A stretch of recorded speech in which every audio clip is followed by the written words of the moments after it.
दक्ष police news, पहिले खाकी मग बाकी।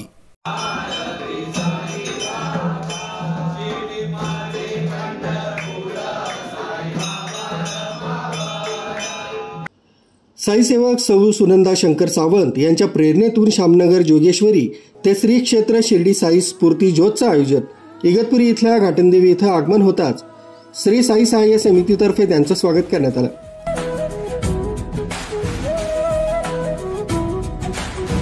साई स्फूर्ती ज्योतचं आधारस्तंभ श्री हितेश सावंत यांचा शाल श्रीफळ पुष्पगुच्छ देऊन सत्कार करण्यात येऊन त्यांच्या सहकाऱ्यांचा देखील सत्कार करण्यात आला। जोगेश्वरी ते शिर्डी हे अंतर केवळ 20 ते 22 तासात पार करण्याचं त्यांचं उद्दिष्ट होतं। त्यांनी ते 19 तास 40 मिनिटात पार करून शिर्डी श्री साईबाबांचं दर्शन घेऊन आशीर्वाद घेतले। शिर्डी येथील हॉटेल साई माधवीचे संचालक पंकज दुशिंग, शंभूराजे प्रतिष्ठानचे प्रकाश गोंदकर यांनी साई भक्तांचं भव्य स्वागत केलं।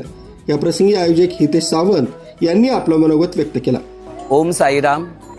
साई सेवक सौ सुनंदा शंकर सावंत हिच्या साई प्रेरणेतून साई स्फूर्ती ज्योत ही बाबांच्या समाधी शताब्दी वर्षानिमित्त 2018 साली साई स्फूर्ती ज्योत भक्तीच्या वाटेवर जोगेश्वरी शामनगर मुंबई साईधाम मंदिर येथून प्रस्थान होऊन आम्हा सर्वांची पंढरपूर द्वारका आमची शिर्डी आमची साई माऊलीच्या दर्शनासाठी आम्ही साई स्फूर्ती ज्योत घेऊन धावत येतो। साई स्फूर्ती ज्योतचे 8वं वर्ष आहे।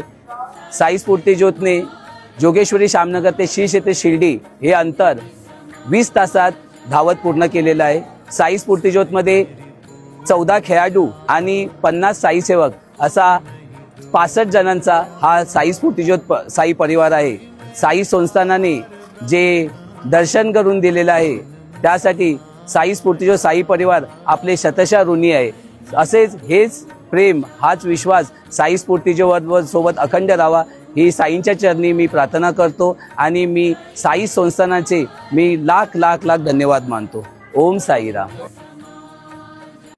न्यूज ब्युरो, दक्ष पोलीस न्यूज, इगतपुरी।